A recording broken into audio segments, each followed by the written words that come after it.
Right?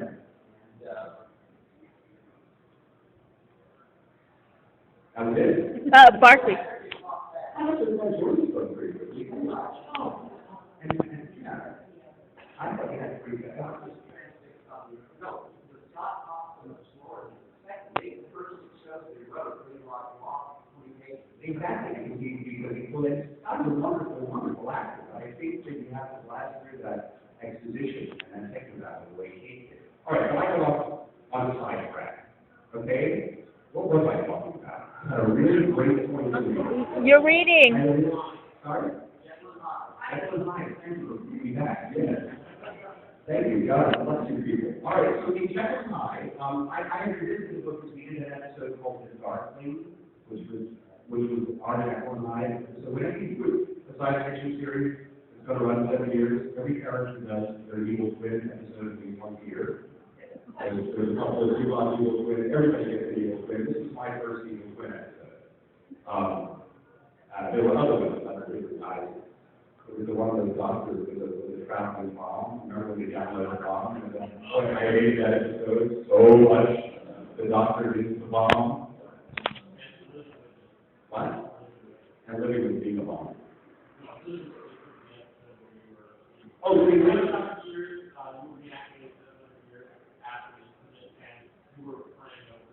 I didn't even put a word in myself.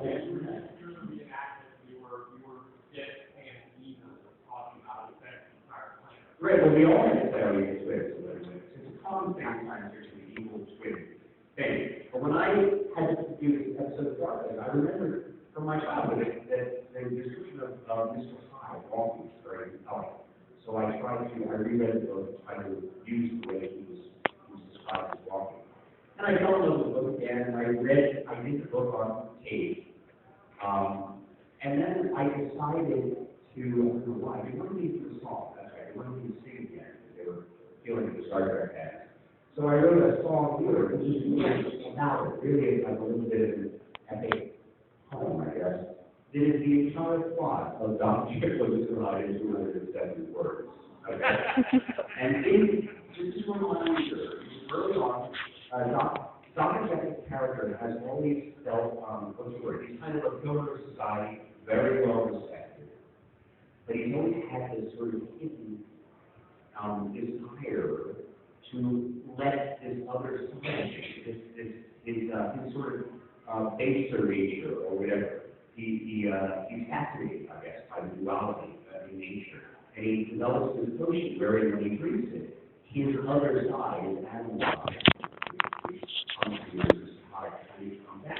And then he can drink the potion again as Hyde and go back to the God. And no matter what Mr. Hyde does, he's gone. He drinks it. And then what happens at one point in the book is Mr. Hyde shockingly commits murder. And Dr. Jekyll is so he vows he's never going to drink the potion and turn into the bad guy again. And then it happens anyway.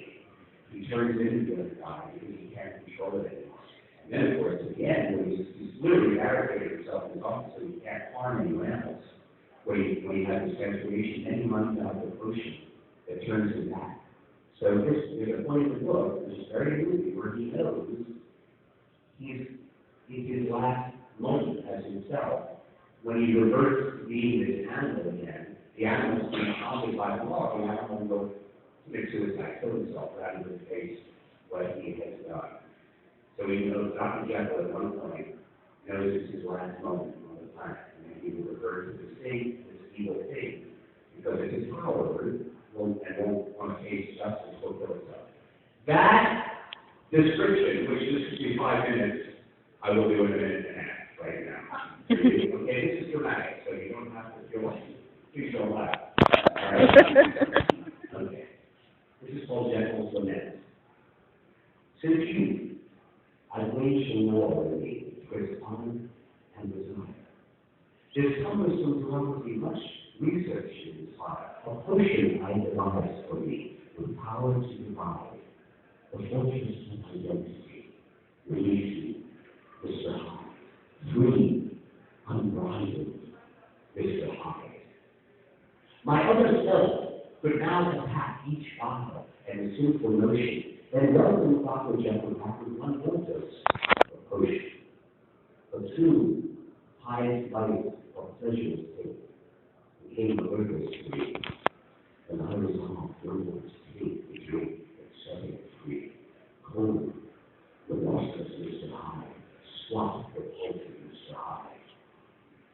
To redeem high evil deeds became my sedulous assignment, but the demon raged and fiercely shook the bars of his confinement, until one day, with dreadful shock and panicked consternation, without the potion having drunk, I made the transformation.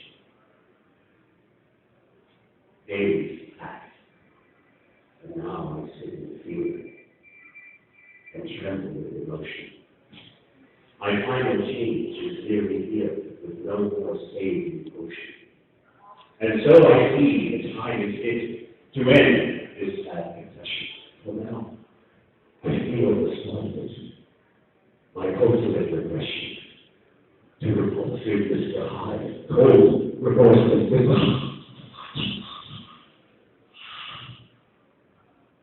free, unbridled, Mr. Hyde.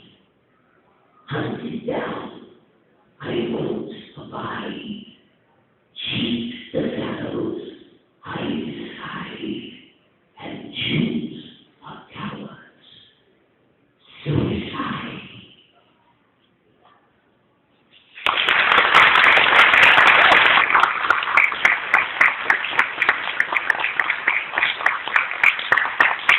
If you're 12 years old, it's the perfect book report. You can buy it from me, all right?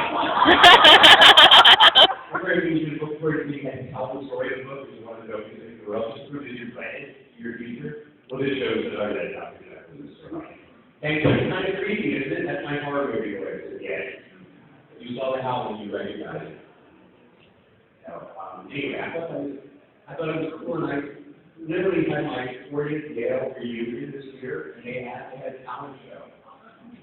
So I did two things. I did a comedy piece. I sung La Donna Mobility because Star Trek had so many dimensions, and I changed the words so many times, depending on where I'm sitting and what I'm doing. So I literally sang the beginning with La Donna Mobility, but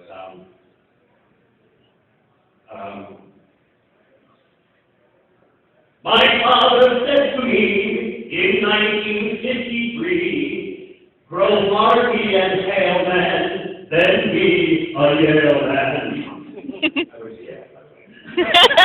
That was your laugh on my reality. So I had done that song, making fun of going to Yale.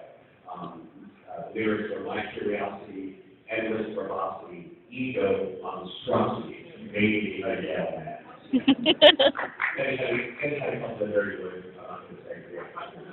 But again, this is very well. So when it was very well, I did that, and then I did the dramatic piece too, which went over quite well. So it was 90 seconds or 2 minutes. It's like a mystery. I did a comedy piece and a drama. So it was totally fun. We had very talented people in our class, particularly musicians. So a lot of people played, sang some original music. It was really a cool. Our class had a talent show, 40 years out, was a goofy and fun thing to do. So yes, I performed in my college talent show. And I'm proud to do it. Do you have any other questions? Why are you standing behind the table? I don't know. Yeah, that's my energy. I do have that song, right? I wrote that instead. Yeah.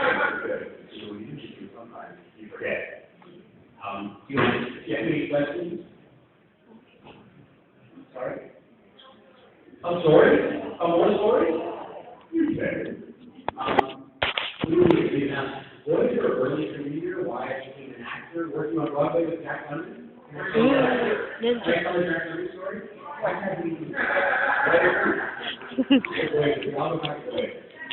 actually visited Jack London in my Starfleet costume. When we were shooting on stage 89, we did for many years, that's our bridge set.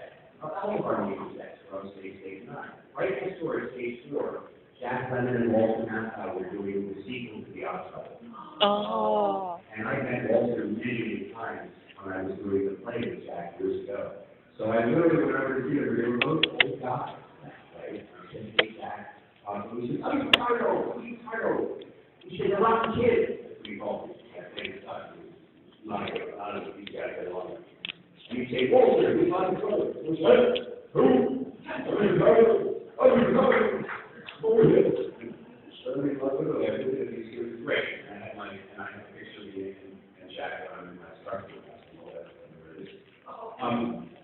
So, back in the day, I had been doing a play on Broadway called Gemini. I was 23 years old. I was playing my first lead on Broadway, and I was seen in that by Bernard Slade, a playwright who had written a famous play called Same Time Next Year. And the second Broadway show was kind of a father-son comedy drama called Tribute. The second lead in the show, Jack Lemmon, who was the role, was going to be the character of his embittered son, who was very, the idea was that Dad, Jack Lemmon's character, had been like a Peter Pan, I don't want to grow up, irresponsible dad, who divorced the mother, and then he was in and out of the son's life. The way he described to me was, one birthday he got 16 presents, and then the next two birthdays he forgot. So he was either, he was an irresponsible father. And the audience knows from early in the play that Jack character has some sort of terminal illness. He has cancer, and he wants to reconcile with his son before he dies. So the whole audience loves him. He's Jack Lemmon, everybody loves him, and I play his son, who is a giant a-hole. I mean, this kid is fresh out of college, thinks his father is a jerk, loves the man that my mother had now married. He loves his stepfather, and thinks his real father is a jerk. And Jack's character is trying to warm up to me, so I'm supposed to stay with him for a few days. Now, Jack is a real prankster. He liked to goof off on stage. He liked to try to make me laugh. And the joke was that his character tried to make me laugh, and I was absolutely so amazed. I mean, he all sorts of things. They were written in the script. And so we would start playing jokes on each other. It's silly jokes. Like I had a rubber bonnet. Every night, Jack had a little tiny lady, a little bikini white, a little tiny white underwear, and then he check his props before he put his costume on. I hated that. You want to make sure that all your props are where you need them on stage. So after he checked his props, I took a rubber bonnet and just stuck it on top of his costume. So that when he went early in the show to make it brief, he would have a rubber bonnet on the hat. The audience would never see it, but he would know that I did it. And then he would try to get back to it, right? Well, sure enough, the rubber bonnet never made it to the top of the show. It disappeared. So later in the show, when I, with my characters and I was a photographer, when I opened up my lens cleaning kit to clean my lens, the rubber bonnet was stuffed inside the bag. So well, Dad is so excited to see how I'm going to react. If you completely blow his mind, you're going to have that time again. I completely forget what he's going to say, and I don't laugh at all. My vision goes on, right? So one day, the prop guy, I don't know where he got the picture, gave me an absolutely filthy picture of a man and a woman doing something together, so I'm not going to talk about it because it's Sunday. But he said, here's a gentleman I went with a friend the way it showed it to me, and he gave me this terrible picture. It was very filthy, and I said, great. And I studied in one of the props on the stage. There's a scene where I am supposed to be looking at a photo album, and Jack Casey comes around and looks at the picture I'm looking at, and his line is, oh, you never knew your grandmother, did you?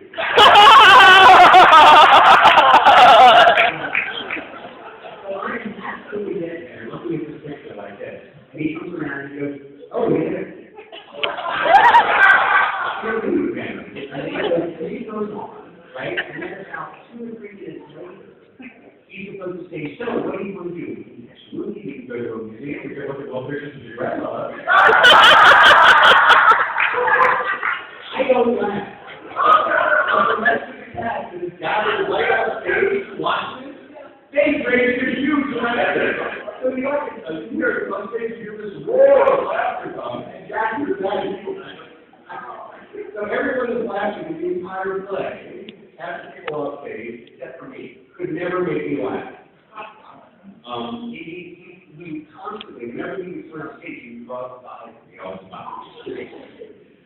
break me up. But he was if I could wish any experience for a young actor, it would be to work with someone like Jack Lemmon when you were a young man, because he had been a major movie star for over 25 years. He could not have been more gracious or kind to me. When the play, before we went to Broadway, when we rehearsed in New York, we opened the play at the Colonial Theater in Boston. And then we played the Royal Alex in Toronto, and then came to Broadway. Well, when the show opened, we were in front of our first audience. We had our opening night, and all the Boston critics came. B.E., the most respected critic in the Boston theater, a man named Elliot Norton, since passed away. He was a professor at either BU, I don't remember what college he taught at, but he was the most respected theater critic in Boston, and he gave me the best review of the show. He said the most extraordinary performance of this play is given by your acting and Robert Ricardo. I thought, okay, great, I'm going to get fired now. Because with any other star, I would have gotten fired, right? Because you're not supposed to take. I go into the theater that day, Jack, and I say, hey, congratulations on that great review. Well deserved, that's perfect. 2 weeks later, we opened in Toronto, and I get the worst review of the play. And I'm giving the same performance, and I realized that, hey, Jack, let's do the critics. And me, in this particular role, depending on whether you identify with the father, the penitent father, who had been a screw-up, right, who had been totally responsible, but was now, late in life, trying to be a father, or whether you identify with his son, who was like, you screwed up enough, it's too late, you can't fix it. If you, as a critic, if you identify, it had to do with your own attitude toward your own father. As a grown man, you can still harbor feelings toward your long father, right? Or later in life, you can understand that having had a son of your own, you can maybe understand that, you know, whatever side of the fence you fell on is how you perceive our show.